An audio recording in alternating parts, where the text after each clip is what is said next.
All right, good morning and welcome to Contract Wednesday. Now we're going to cover the Financing Contingency Notice, Form 22AR. So this is the form that the seller is going to use to try and compel the buyer to release and waive their financing. So let's kind of dive into the mechanics of that and see how that is accomplished so that you can be forewarned and forearmed, right? The thing about this form is sellers don't use it a lot, and they should. It is absolutely critical that you, if you have a listing, that you make sure your buyer's financing contingency is waived. So don't shy away from this form. When we all are in this habit of, I got to track contingencies when I represent a buyer. I don't really have to worry about it as much when I'm representing a seller. That's a huge mistake. It's unprofessional, and you're breaching your fiduciary duty to your client. So don't think that way. You want to make notes in your calendar for the buyer's financing and other contingencies the same way you would if you represented a buyer. And this is a biggie because you want them to waive financing.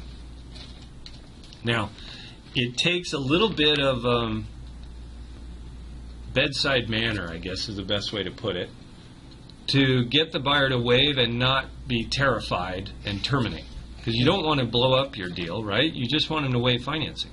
And so if they get this just out of the blue, it's going to scare them. So you want to precede it with a phone call. Hey, just want to let you know your financing time frame is now elapsed, so we're going to go ahead and send you the notice to get your client to waive financing. That's not going to be a problem, is it?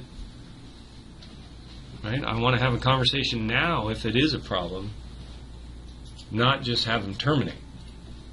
Right? All right. So we've got.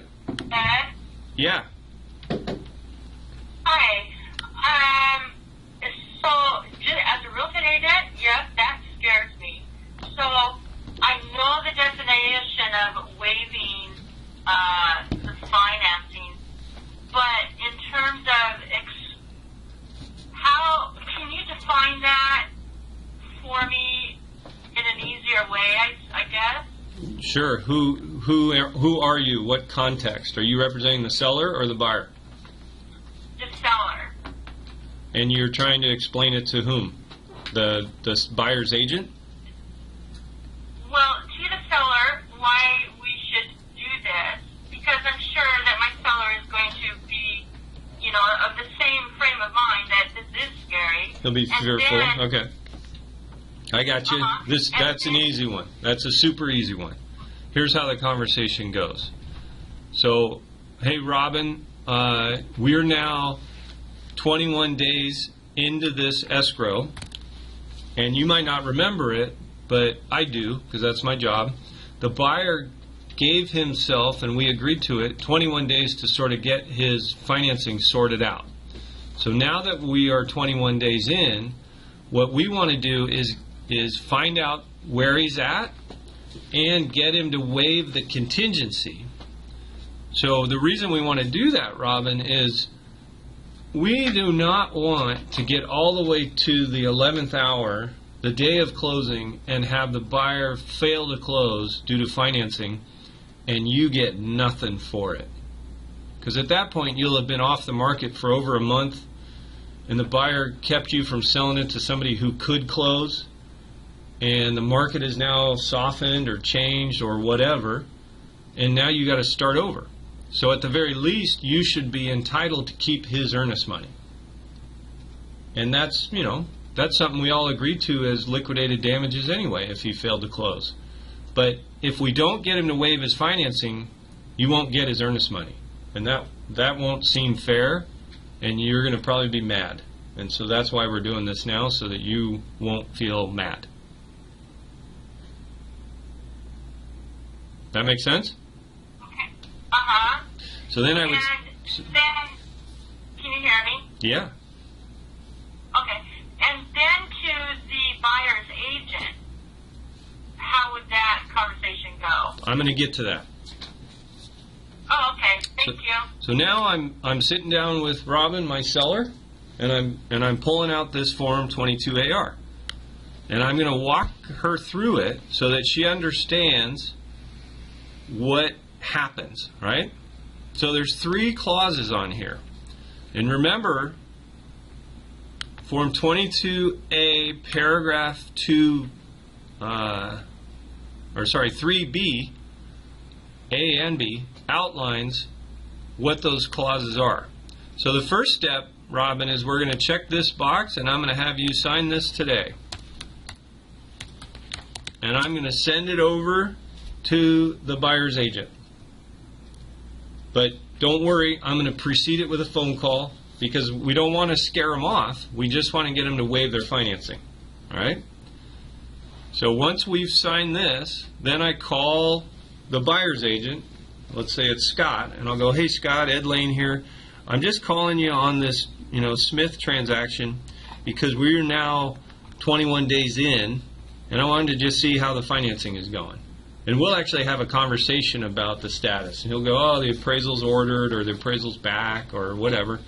And I'll go, "Okay, well, as you probably remember, because you're a good agent, the contract allows us to waive the financing at this point. Is your client going to be comfortable doing that?" "Yeah, no."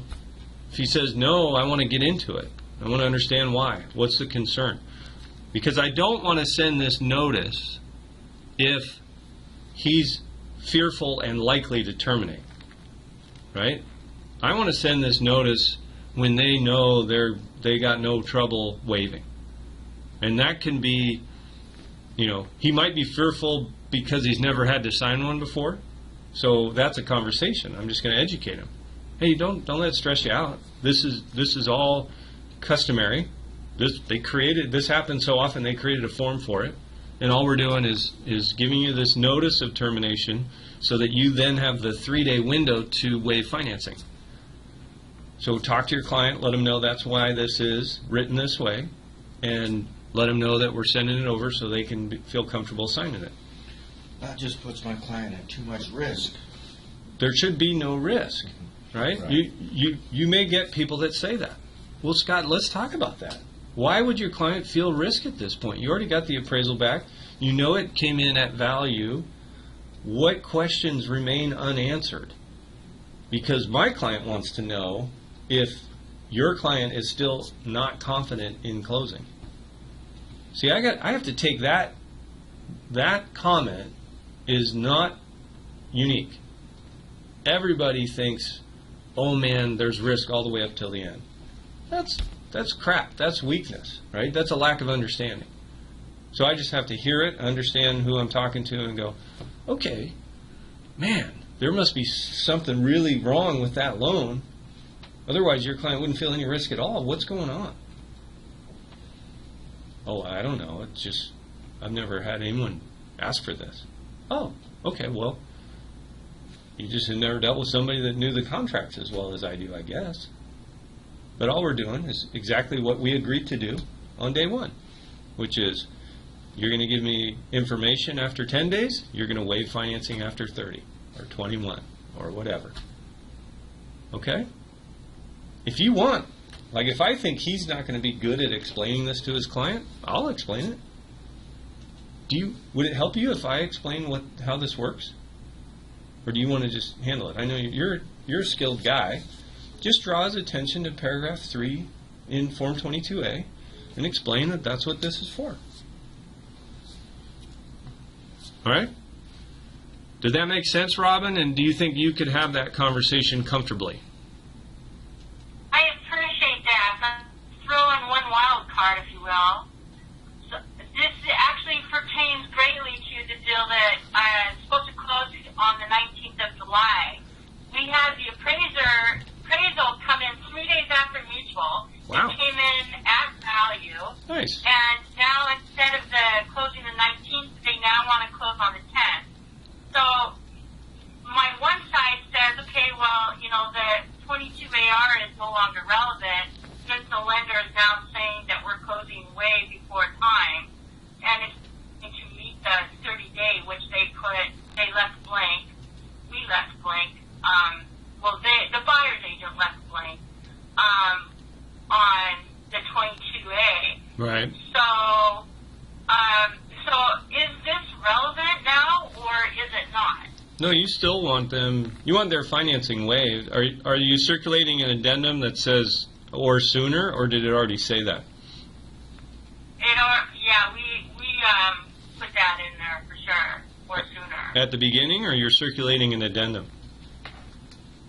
No, we did that on the purchase and sell right off the bat. At the beginning, okay.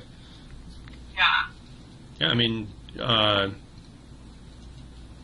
So what's the problem? I guess, well, yeah, there's no problem. She's just wondering if this is relevant. The answer is it's always relevant. You always want to get them to waive. They're under no obligation to waive until what date? That would be the 13th of July. And we're supposed to be, well, yeah, actually, I'm looking at the dates now. This probably isn't relative now to this training. Okay, then let's move on, because we are recording all this. Yeah. All right. Sorry about that. That's all right. So now I've given notice to Scott. I talked him through it over the phone. I got the confidence that even though he'd not done a lot with them, that he's going to be able to explain it just fine to his client. And so I sent it over. Then Scott's going to meet with his client, and he's going to say, here's what they're doing and why. It's not a big deal because we're already far enough along in the process. So you are going to check this box for buyer's notice of waiver, and you're going to have your client sign it on whatever day, but it needs to be before the end of 3 days. Because if I send this as a listing broker and the selling broker doesn't send it back waiving, then I can actually do this middle one and kill the deal and sell it to somebody else. And so you don't want to, as a buyer's agent, you don't want to give the seller that opportunity. What if you do and he doesn't send that back as a middle? Then let's say the seller doesn't catch it, goes beyond 3 days, it doesn't terminate. He can terminate at any time. You have this open opportunity for him to terminate. Okay. So it doesn't say he has to terminate on, immediately on the end of 3 days, but he can any minute past that. And you're leaving it open. And you're leaving it open. So if you missed it and he hasn't terminated yet, then you could waive, right? Because remember how that was written. It said if not waived, right? If seller gives no termination notice before buyer has waived financing, this agreement is terminated. So if he didn't terminate till day 8, but my client waived on day 7, we're good. He can't terminate. So this is a powerful signature right here because it can save from losing the house. So I'm bouncing between buyer and seller, listing and selling broker. So I'm going to cover it one last time just briefly. After the time frame prescribed in paragraph 3A, the listing broker will send right to terminate notice. The buyer then has 3 days to waive. If he doesn't waive, the seller can then terminate. The deal would be dead, the earnest money would revert to the buyer. No one loses anything other than the seller losing time. If the buyer wants to avoid losing the house, though, they should give this notice of waiver of financing before the 3 days are up. It's the first time I really tied the two together and knew what the 21 days is that I normally couldn't. Yeah. Man, and That's why we're doing the video. I thought they could do it before or at. So any questions on the 22AR before we move on? Pretty straightforward. It's actually a very simple form, but it can be a very alarming form if you don't explain it correctly. Okay? All right. So let me hit